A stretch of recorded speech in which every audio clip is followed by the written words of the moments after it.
Welcome to the Tradie Business School. So I am Miranda Hill from Tradie Business School. I am joined by the wonderful and fabulous Barry William Magliarditi and Michael McNeish. Welcome.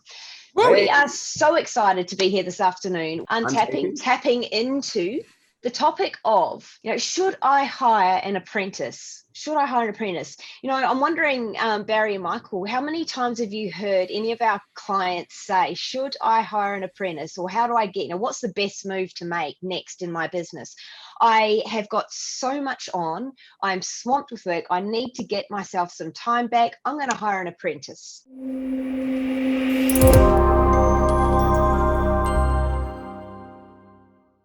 I had a first-hand experience with it. I've certainly heard a lot of clients since, but that was a mistake that I made earlier on. Like, I was a one-man band and I wanted to grow, and I was like, you know what? Like, I can just hire an apprentice. They can be a pack horse. I'll pay them like $6 an hour. I think it was back then. I'd give them all the shit work to do, and it'll give me a lot more time and a lot more money. Bam, bam. If you think about like what you're actually signing up for with an apprentice, like, just sort of think about that for a minute, what you're actually saying that you're prepared to do. Like, if you're like busy on the tools, your business is growing and you're like, I need to hire someone. I'm going to get an apprentice because that's exactly what I need on my plate to train and teach and mentor and supervise and help someone to, over the next, how many years, Barry? It's like becoming a single parent of a newborn baby. Now, though,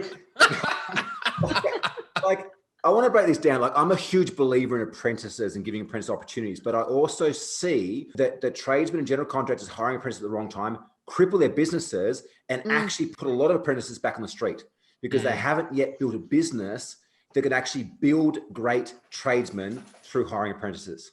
Yeah, it's like it's done far too soon. It's like the sole trader and I need some help.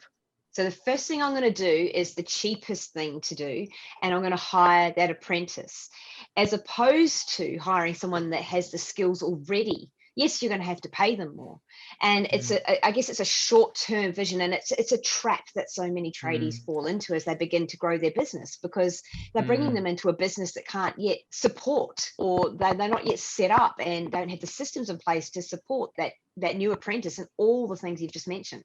But how do you afford someone with the skills, like, and the experience, the qualifications and all that, when, like, how does a tradie or a general contractor actually afford to do that? Because don't they have to bring them on as full-time staff and pay all the things associated with that and all the benefits and all that? And let alone, like, I don't know if they watched the previous episode about managing cash, they're probably going to be going, I need to pay someone more than I paid myself. So how can I possibly afford to do that? I think it's a great question to be asking, and I want to take a step back before we take a step forward to that. So let's just like put a pin in that and just pause that there for a second. And this is where, like, we have a phenomenal tool that we teach called the task audit. And so I guess like where you're sitting right now, you do have a few options, right? Hiring more staff is one option. And whether you go down that path, you could hire an apprentice, you could hire a full-time tradesman, you could maybe get some contractors in there. The other option is to actually streamline what you're currently doing. And I don't think at this point in time, it's a one or the other. I think it's a both.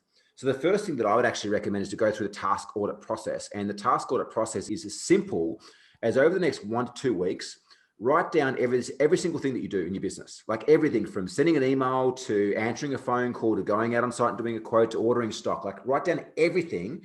And then next to it, write down how long it takes you to perform that task and how often. Once you have that list over 1 to 2 weeks, then you want to go through and work out where it falls under the acronym of DOCS, right? D stands for delegate. Is it something that at some point in time, maybe not now, but I can delegate to a team member? Meaning, delegate is to somebody in my organization. Now, you might be a sole trader right now, but is it something in the future you can delegate to someone internally? Is it an O? Is it something I can outsource? Can I actually hire somebody outside my organization, whether it be a virtual assistant to do my books, whether it be a bookkeeper, a marketing agency, even a contractor's, somebody outsourced, where they're not an expense, they're not a bottom line expense on your payroll, P&L, but it's outsourced outside the organization. So you pay for it as much as you need it, but you don't pay for it. Is it a C? Do I have to continue it because me as a CEO, me as a business owner, it's required that I do it? Now, what you might find is you want to put a lot of C's next to everything because you're a freaking control freak. Now, that's normal when you start in business. But do you actually need to continue doing it? Some things you should continue doing is strategic planning, is overseeing your budget and finances, but not necessarily replying to emails, doing quotes, making sales calls, being on the tools, delivering work, right? That can all shift. And lastly, S, right? S is stop. Should I just stop doing it because this actual thing that I'm doing is not moving me closer to having more money, having more time, or having the business and life that I dream of? Once you go through the task audit process, it's going to create a lot of clarity around, well, what tasks can I start to group together? And do I actually need a tradesperson, i.e. apprentice or contractor or full-time tradie or general contractor? Or is it maybe someone in the office? Or is it a virtual assistant? I can hire a virtual assistant, in the Philippines that can do some of my follow-up, that can do some of my debt collection, that can do some of my email management.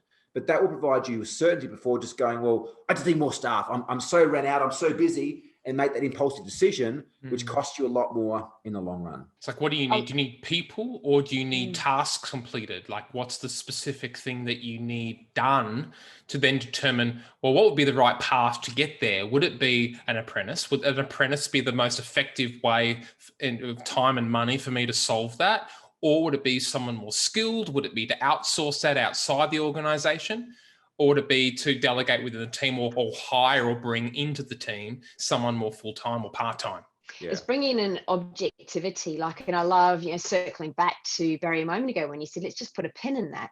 So this is another thing. It's almost like taking that metaphorical pin and pinning that moment and stepping back for a moment and going, I'm going to objectively look at my business. I'm going to look at all the things that are taking my time and deciding with all of that information, whether or not maybe an apprentice or something else is the best choice here and now. What is the biggest pain that I need solved right now?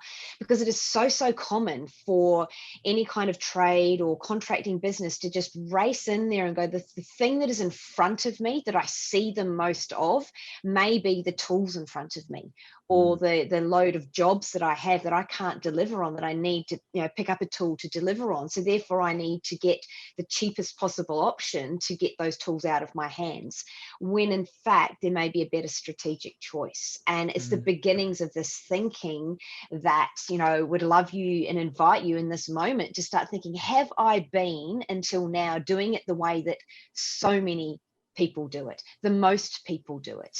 And it's the way that I guess it sets you up for making, not the mistakes isn't kind of like the right word, but and help me out here, it's kind of like the falling into the traps of what many people do. Well, which is why many people don't survive business. Like, look, absolutely, 90% of businesses don't make it past $1 million and don't make it past 10 years. And this is one of the reasons. I need to do sorry guys, I need to do a Star Wars reference here. It's really important. Like in the Sith, like there's the Jedi and the Sith, right? And the Sith, you have the master and the apprentice. There's always two, according to Yoda. Okay, so those of you who are listening who go, Michael, what are you talking about? I don't follow Star Wars. That's okay. But those of you who do, you're with me, aren't you? You're with me. So the thing is that the apprentice is always trying to kill the master, right? Always trying to win, right? So don't have an apprentice. You don't, unless you're a Sith. If you're a Sith Lord, you can have an apprentice because you have to. But if you're not a Sith, then hire someone who has the skills to complete the task. Yeah, if you've got a business where you've got, several tradesmen, you've got a proven history of having a process to generate leads and to make sales and deliver good work, yes, absolutely hire an apprentice. They'll save you a ton on labor costs. But you have a team. What's that old saying? Like, it takes a village to raise a boy. You have a team that can train them to become amazing. Because what you'll find is that you might find an amazing apprentice that is just, got it in his bloods and will get things going. They're a rarity. Like, staff need training, they need guidance, they need consistency, and be a business that can actually provide the right type of support to get the best out of them. And they'll become amazing. You're bringing through new blood. But if you're an earlier stage business, you haven't got the proven process in place, if you are a sole trader and you are looking to grow, my strong recommendation, the fastest way to grow would be to actually hire contractors.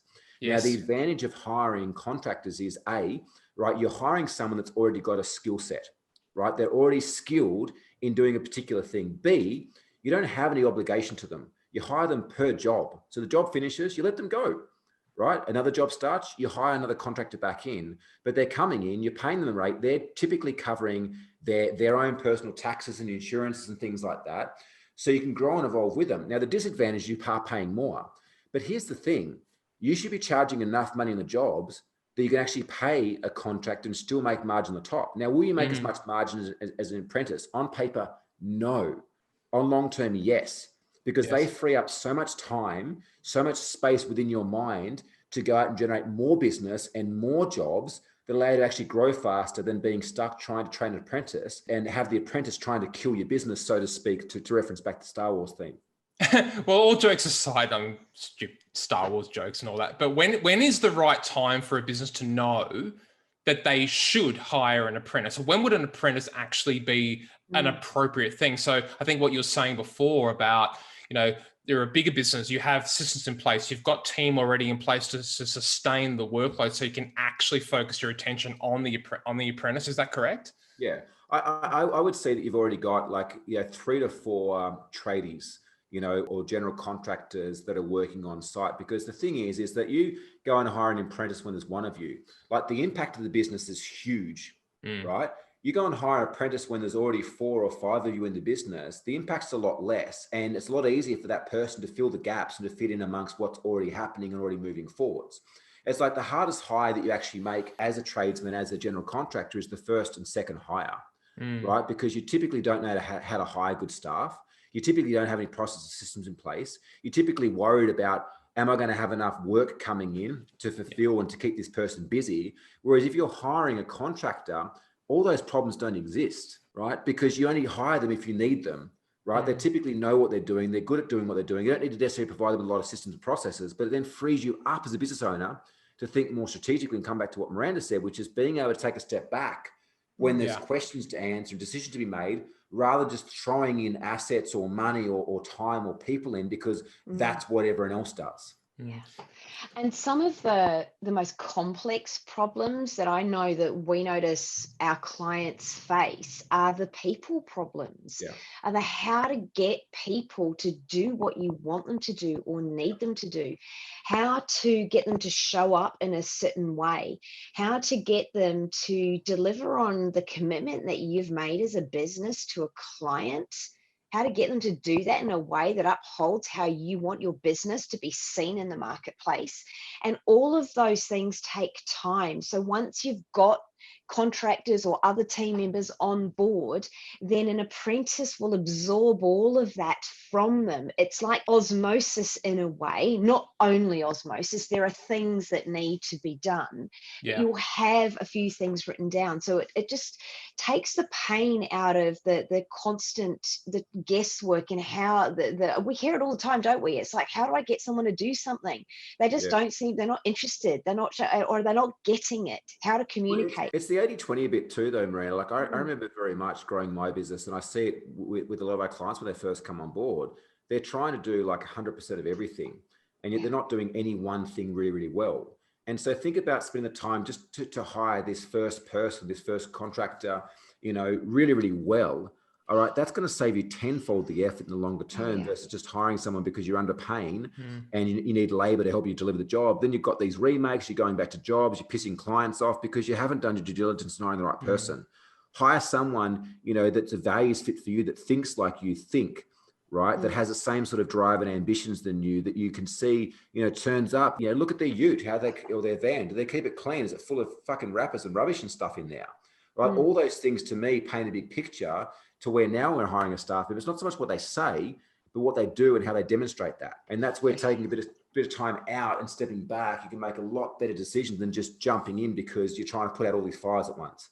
Yeah, it's the difference that will set your business apart. It's like it's a strengthening move, setting you up for a stronger future, building resilience in your business, and almost like you're putting up a fire retardant against fires that will start in the future, those sort of metaphorical fires that start all the time, and the problems that you have to solve, by taking that step back and looking and thinking and taking steps to bring skilled people on and building that team in a way that you've got a very strong foundation, and in a way that enables you to be able to not be in your business and blinded to everything else, but out of your business and being able to, I guess, make those chess moves and make those decisions, puts you in so much more of a position of control. One of the benefits of outsourcing, so to speak, or finding people external to your business, is that you don't have the pressure of paying them every single week, every single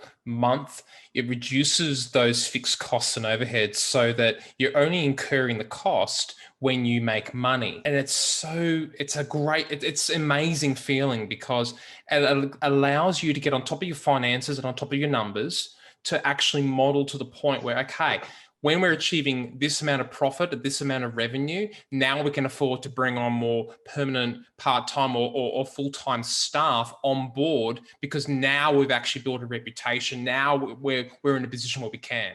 Will you speak about the transition point? Like the first, let's just say that you're a sole trader right now. The first point would be bring on board a contractor.